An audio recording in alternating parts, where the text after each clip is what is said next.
মই ভৱিষ্যতে মই দলৰ হৈ দলৰ দিহা পৰামৰ্শ দলৰ অভিভাৱক হৈ মই কাম কৰিম কিন্তু মই কোনো নিৰ্বাচনী যুঁজত আৰু ভৱিষ্যতে মই অৱতীৰ্ণ নহওঁ এটো মোৰ এটা সিদ্ধান্ত হৈছে এটো মই আপোনালোকৰ যোগেদি মই জনাইছো কিন্তু শেষ বিন্দু তেজ থকা লৈকে বিজেপিৰ লগত কিন্তু আমি যুঁজিম নমৰাৰ আগৰলৈকে আমি বিজেপিৰ লগত যুঁজিম সেই কাৰণে মই অসমৰ সমূহ কংগ্ৰেছ কৰ্মীক মই আহ্বান জনাইছো মই নিজে পৰাজিত হৈছো আজি পৰাজিত হৈও মই ধৈৰ্য হেৰুৱা নাইকিয়া মই সকলো কৰ্মীক আহ্বান জনাইছো কোনেও মনোবল ভাঙিব নালাগে আমি পুনৰ শক্তিশালী হ'ম পুনৰ যুঁজিম নাই সেইটো বিফলৰ কথা ক'ব মই নকওঁ এতিয়া বিফল হৈছে বুলি আজি এটা নিৰ্বাচনত হাৰিলেই অকল তেওঁকেই দুখটো জাপি দিলে আমাৰ নহ'ব আমি সকলোৱে আমি পৰ্যালোচনা কৰিম আমি আত্মবিশ্লেষণ কৰিম অকল গৌৰৱ গগৈ নহয় আমি সকলোবিলাক আমিও সকলোৱে আমি জগৰীয়া যদি আমাৰ দলৰ দুৰ্বলতাৰ কাৰণে হৈছে অকল গৌৰৱ গগৈৰ কাৰণে আমি সকলোৱে জগৰীয়া কম বেছি পৰিমাণে গতিকে আমি সেইবিলাকো আমি পৰ্যালোচনা আমি কৰিম আমি কাকো দোষাৰোপ নকৰোঁ আমি কাৰণবিলাক আমাৰ কংগ্ৰেছ দলৰ ভিতৰত আমি খুব চিৰিয়াছলি পৰ্যালোচনা কৰিম আৰু গোটেইবিলাক কৰিম কিন্তু এটা কথা ঠিক সন্দেহ কিন্তু সকলোৰে উপজিছে কাৰণ এই কাৰণেই উপজিছে মুখ্যমন্ত্ৰীয়ে কৈছে তেওঁ নিৰ্বাচন হোৱাৰ আগতেই তেওঁ কেনেকৈ ক'ব পাৰে নিৰ্বাচন চলি থাকোঁতে তেওঁ কেনেকৈ ক'ব পাৰে যে আমি 100 সিট পাম আৰু এতিয়া দেখা দেখি মোটামুটি 100 পোৱাৰ নিচিনা হৈছে এক তেওঁ কৈছিলে যে বিৰোধীক মাত্ৰ আমি 22টা সিট দিম তেওঁ কৈছিলে আজি সেইটোৱে হৈছে তাৰোপৰি এক্সিট পোলে তেওঁ কোৱাৰ পিছত এক্সিট পোলে যিটো দিছে সমীক্ষা সেইটো মোটামুটি একেই হৈছে গতিকে তাৰোপৰি বিজেপিৰ বিভিন্ন প্ৰাৰ্থীয়ে যোৱা কেইদিনত তেওঁলোকে মিডিয়াৰ আগত যিবিলাক কৈছিল যে ইমান মাৰ্জিনত জিকিম বিভিন্ন সমষ্টিৰ প্ৰাৰ্থীয়ে ইমান মাৰ্জিনত জিকিম সেইটোৱে হৈছে গতিকে এইবিলাক ক'ৰবাত নহয় ক'ৰবাত কিবা এটা কিন্তু আছে আমি সেইটো যিটো আগৰ পৰা অভিযোগ আহি আছে ভোট চুৰিৰ ইভিএম হেকিঙৰ ইভিএম মেনিপুলেশ্যনৰ গতিকে এইটো কেতিয়াও সন্দেহৰ ঊৰ্ধ্বত নহয় আৰু দ্বিতীয় কথা আপুনি চাওক গোটেই অসমতে আমি যে এইবাৰ যিটো বাতাবৰণ আছিলে জেন জেডৰ যিটো মানে হেৰি আছিলে আবহাৱা আছিলে চাৰিওফালে জুবিন গাৰ্গৰ যিটো আবেগ আছিলে চাৰিওফালে যুৱ প্ৰজন্মৰ মাজত ৰাইজৰ মাজত সেইবিলাক ক'লৈ গ'ল সেইবিলাকতো চব ফুটুকাৰ ফেন হ'ল ক'ত গ'ল সেইবিলাক মূল্যবৃদ্ধিৰ যি ধৰণৰ মানুহৰ মাজত ক্ষোভ আছিলে মুখ্যমন্ত্ৰীয়ে যিমানবিলাক আবুল তাবুল কথা সাম্প্ৰদায়িক কথা বিভিন্ন ধৰণৰ অসাংবিধানিক কথা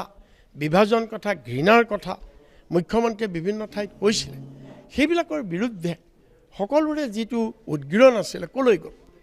কৰ্মচাৰীবিলাকৰ যিটো দাবী যে আমাক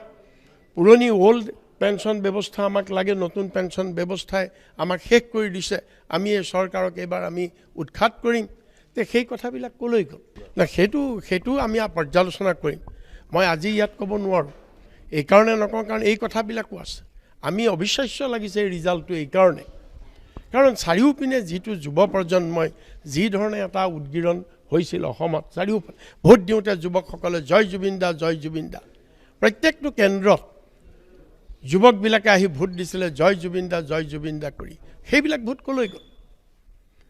ভোট ক'লৈ গ'ল আৰু অসমত যে মহিলা ভোটাৰ 1,08,00,000 মহিলা ভোটাৰ 2,11,00,000 হৈছে টোটেল ভোটাৰে ভোট দিছে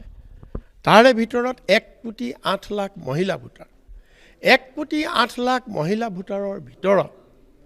মাত্ৰ 65 লাখহে হৈছে হিতাধিকাৰী বাকীখিনি মহিলাৰ ভোট ক'লৈ গ'ল বাকীখিনি মহিলাইতো চিঞৰি কৈছিলে যে আমি কোনো কাৰণত বিজেপিক ভোট নিদিওঁ আমাক দিয়া নাই গতিকে আমাক একো দিয়া নাই এনেকুৱা বহুতবিলাক কথা আছে এই গোটেই কথাবিলাক আমি সন্দেহৰ ভিতৰত আছে আৰু মই মোৰ নিজৰ সিদ্ধান্ত আজি মই ঘোষণা কৰিছোঁ যে মই অদূৰ ভৱিষ্যতে আৰু কোনো নিৰ্বাচন নেখেলোঁ মই দলৰ এগৰাকী নিষ্ঠাবান কৰ্মী হিচাপে শৰীৰত শেষ বিন্দু তেজ থকালৈকে কংগ্ৰেছ দলৰ হৈ কাম কৰিম কংগ্ৰেছ দলক শক্তিশালী কৰিবৰ কাৰণে চেষ্টা কৰিম আৰু বিজেপিৰ এই আদৰ্শৰ লগত কোনো কাৰণত মৃত্যুৰ আগমুহূৰ্তলৈকে কোনো কাৰণত বিজেপিৰ এই আদৰ্শৰ লগত আমি আপোচ নকৰোঁ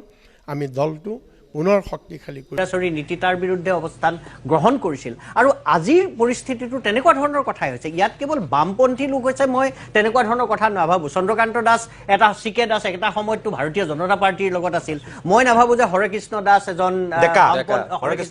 ডেকা তেখেত এজন বামপন্থী লোক নাগৰিক সমাজ হিচাপে তেওঁলোকে চেষ্টা কৰিছে যে গণতান্ত্ৰিক প্ৰমূল্য বা সাংবিধানিক প্ৰমূল্যৰ ক্ষেত্ৰত যিবিলাক প্ৰত্যাহ্বান আহিছে সেই প্ৰত্যাহ্বানবিলাক মোকাবিলা কৰাৰ ক্ষেত্ৰত এটা বিকল্প ৰাজনৈতিক মিত্ৰজোঁট গঠন হ'ব পাৰে নেকি মই ভাবোঁ এটা গণতান্ত্ৰিক ব্যৱস্থাত সেই প্ৰক্ৰিয়া চলিয়ে থাকিব সেইটো কোনো আচৰিত কথা নহয় কাৰণ আমাৰ গণতান্ত্ৰিক মাল্টি পাৰ্টি ডেমক্ৰেচি বহুদলীয় এটা গণতান্ত্ৰিক ব্যৱস্থা এইটো ব্যৱস্থাত যেতিয়া দেখে বিৰোধী শক্তি সাংঘাতিক ধৰণে দুৰ্বল হৈছে তেতিয়া এনেকুৱা ধৰণৰ প্ৰচেষ্টা চলি থাকিব এইটো বামপন্থী সোঁপন্থী বা মধ্যমপন্থী এনেকুৱা ধৰণৰ কথা নাই কালিলে ভাৰতীয় জনতা পাৰ্টিৰ ঠাইত কংগ্ৰেছে যদি এনেকুৱা ধৰণৰ ১৩৬ শাসন প্ৰতিষ্ঠা কৰে মই ভাবোঁ তেতিয়াও এনেকুৱা ধৰণৰ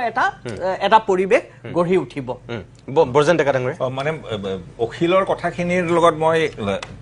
ক'ব পাৰোঁ যে মই একমতে হৈছোঁ গোহাঁই ছাৰে যেতিয়া বাৰে বাৰে কয় তেখেতক মই সন্মান কৰোঁ চবেই জানে গোহাঁই ছাৰে যেতিয়া বাৰে বাৰে আহ্বান জনায় আৰু গোহাঁই ছাৰৰ সেই আহ্বান যেতিয়া অসমৰ ৰাইজে বাৰে বাৰে প্ৰত্যাখ্যান কৰে মোৰ বেয়া লাগে আচলতে মই আহত হওঁ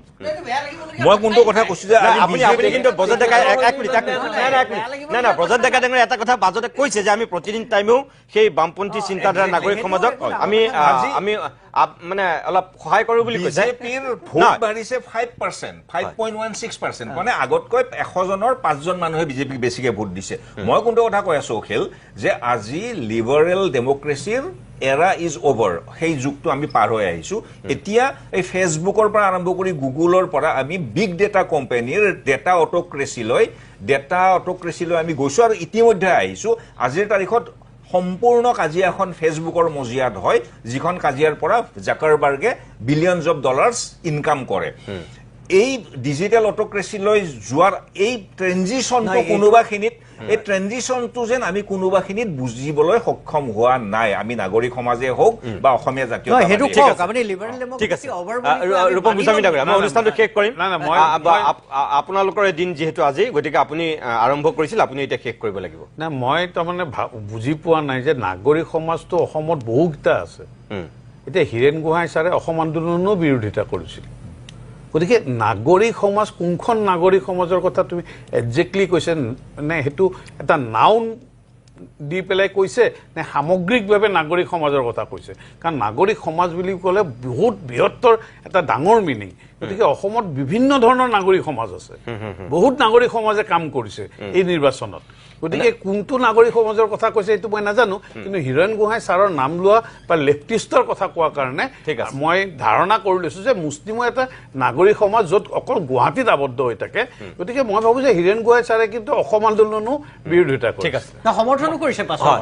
মই আপোনালোক আটাইকেইজনকে ধন্যবাদ জনাম মোৰ সময় যিহেতু শেষ হৈছে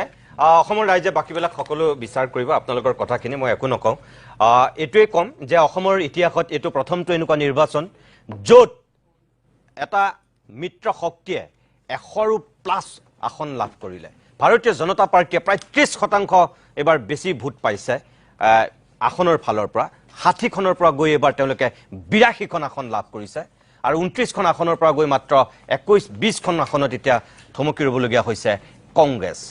যদি কংগ্ৰেছৰ এই অৱস্থা বাহাল থাকে আগন্তুক সময়ে ক'ব কংগ্ৰেছৰ ভৱিষ্যত কি ভাৰতীয় জনতা পাৰ্টিয়ে যদি আকৌ